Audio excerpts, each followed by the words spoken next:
Do what matters most. Lead with a vision, manage with a plan.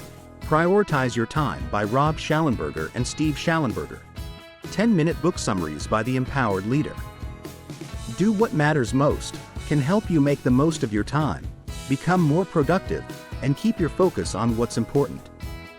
It provides numerous strategies, such as establishing a personal vision, setting goals for the year, and creating weekly to-do lists. If you want to stay up to date on our latest videos, make sure to like and subscribe to the Empowered Leader YouTube channel. We would also love to hear what books you'd like us to summarize. Are you always running late? Do you feel like you can't keep up with your to-do list? Are you overwhelmed by all the tasks that need to be done? You're not alone. Many executives have trouble managing their time and often end up forgetting about the most important things. But don't worry, there's a way to make the most of each day, and it's called prioritizing. In this book, you'll learn how to prioritize tasks and make the most of each day. You'll find out how to identify your priorities and stay focused on them, how to create a low-stress approach to life's highest priorities, and why it's important to develop a personal vision for each role in life. Plus, you'll discover a weekly planning tool to help you achieve your annual goals. Key insight number 1. Prioritize what matters most so you can manage your time more effectively. Have you ever heard of task saturation? It's what can happen when you have too much going on and you struggle to process it all. That's exactly what happened to one of the authors, a former U.S. Air Force pilot. He was on a routine training mission when an alert from the cockpit caught his attention. As he looked down to work the various switches and buttons, another jet unexpectedly crossed his flight path. Both planes were going at 1,000 miles per hour and missed each other by less than 100 feet. When they debriefed, both pilots said they were overwhelmed by activity inside their own cockpits. So, to avoid dangerous oversight, it's important to prioritize and manage your time more effectively. Do you ever feel like there's simply too much to do and not enough time to do it? You're not alone. 68% of managers surveyed said that their number one challenge was focusing on what matters most. But don't worry, there's a way to overcome task saturation and manage your time more effectively. It's called the Do What Matters Most method, which is loosely based on how fighter pilots prioritize their time. Pilots focus on their most critical signals, like airspeed and altitude, and prioritize them if they want to stay alive. In your workspace, you can use the same technique to prioritize your tasks and stay productive. The method consists of 3 steps: writing down a personal vision, setting annual goals for both your professional and personal lives, and planning the next week in advance. Once you have all that figured out, you need to step back to assess and make sure you're on the right track. Key insight number 2. Let's start by assessing ourselves and the way we're currently tackling our priorities. Amy, an executive at American Express, was promoted year after year and eventually became senior director. But when she got there, she was overwhelmed and frustrated. She was proud of her success, but it was taking a toll on her relationships with her husband and daughter. At a conference, she attended a keynote by the authors where she realized that having the drive to increase performance and productivity wasn't enough. She had to step back and re-evaluate her priorities. The key message was to start by assessing yourself and your current approach to priorities. You can start by breaking down your daily activities into the Do What Matters Most matrix. It divides your daily activities into 4 categories: high stress, high priority; low stress, high priority; urgent, not important; and not urgent, not important. For example, your business trip. If you wait a few days to make a booking, it becomes high stress, high priority. But if you plan ahead, it becomes low stress, high priority. Now ask yourself, how much time do I spend in each of these categories? Only 25% should be high stress, high priority, while 70% should be low stress, high priority. The other 2 categories should only take up 5 to 15% of your time, but in reality, we're all drawn to them. But it doesn't have to be that way. Key insight number 3. Get to know what your priorities are by creating a vision for each of the roles you play in life. Do you have dreams of one day building your dream house? Before you start putting together a budget or drawing up plans, The first step is to use your imagination. Visualize where it will be, what it will look like, and how many bedrooms it will have. The same goes for becoming the best version of yourself.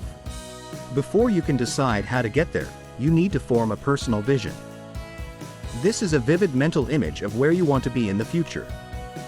It will help you focus on what matters most and start making a plan for how to get there. To get started, set aside some time and grab something to write with. Then, ask yourself some questions like, what do I want to have accomplished in 20 years? How can I improve my life or my community? What qualities do I admire in others?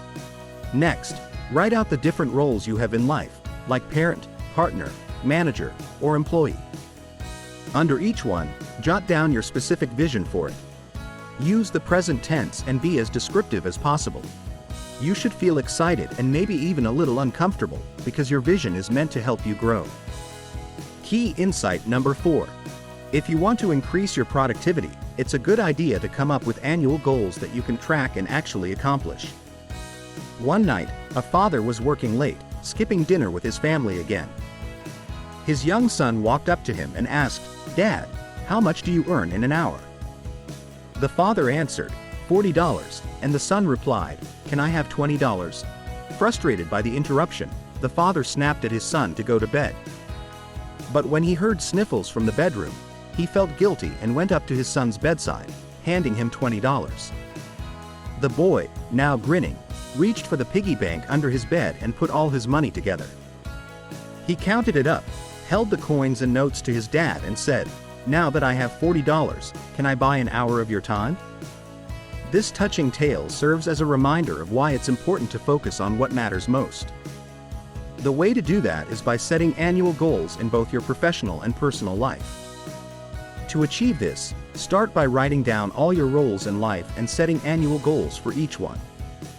For example, if you want to become physically fitter, you could set a SMART goal like, achieve a resting heart rate of 66 BPM by August 31st. Make sure to place your vision and goals somewhere that you can easily see them, like your desk or bathroom mirror. Finally, create an action plan, which the authors call pre-weekly planning. With this, you'll be able to turn your vision into a reality. Key insight number 5. Do you want to manage your time better? Use a pre-weekly planning tool. Have you ever wondered what would happen if a pilot skipped pre-flight planning? The answer is chaos and confusion. In the same way, pre-week planning is essential if you want to stay in control of your life. By taking the time to plan each week in advance, you can make your personal vision a reality. Start by setting aside 20 to 45 minutes each week to plan. Review your goals and ask yourself what you can do in the week ahead to move towards them. Make sure to schedule specific action items and you'll be sure to transform your goals into reality. Key insight number 6. Set aside a certain time for each task on your pre-week planning list. John had been a senior executive at PepsiCo for decades when he joined the authors' Do What Matters Most workshop. During the vision building exercise, his goal as a parent was to call his son, a son he hadn't spoken to in 7 years. The authors then encouraged him to give himself a deadline, which he set as 7 p.m. on Wednesday. 6 months later, at a follow-up workshop, John announced that he had accomplished his goal and they had since developed a new friendship. John's story shows us that having clear priorities is a great first step, but actually scheduling your goals is what makes all the difference. That's why it's important to set a specific time for each action item on your pre-week planning list. Each activity should have a time and a date, so if your goal is to mentor more juniors by the end of the month, for example, you should schedule a time on Tuesday to offer them mentorship. The authors claim that scheduling alone can increase productivity by 50 to 80%. It's also helpful for teams. As a team leader, you can invite each member of your team to practice the 3 principles of developing a personal vision, setting annual goals, and doing pre-week planning. Then, meet on Monday morning to align everyone's weekly plan. It takes commitment and consistency to make goal setting and pre-week planning part of your routine. But, if you stick with it, you'll be more productive and a lot less stressed. Final thoughts. Want to get the most out of your day? Develop a morning routine to review and prioritize your tasks. Take a few minutes each morning to look at the items on your agenda and determine which 2 or 3 are the most important. This will help you stay focused and motivated and boost your productivity and performance. Plus, you'll be better equipped to achieve your goals and realize your personal vision. Do you like our 10-minute book summaries? Like, subscribe, and check out more videos from The Empowered Leader. Let us know your favorite leadership and motivation books in the comments section. See you next time.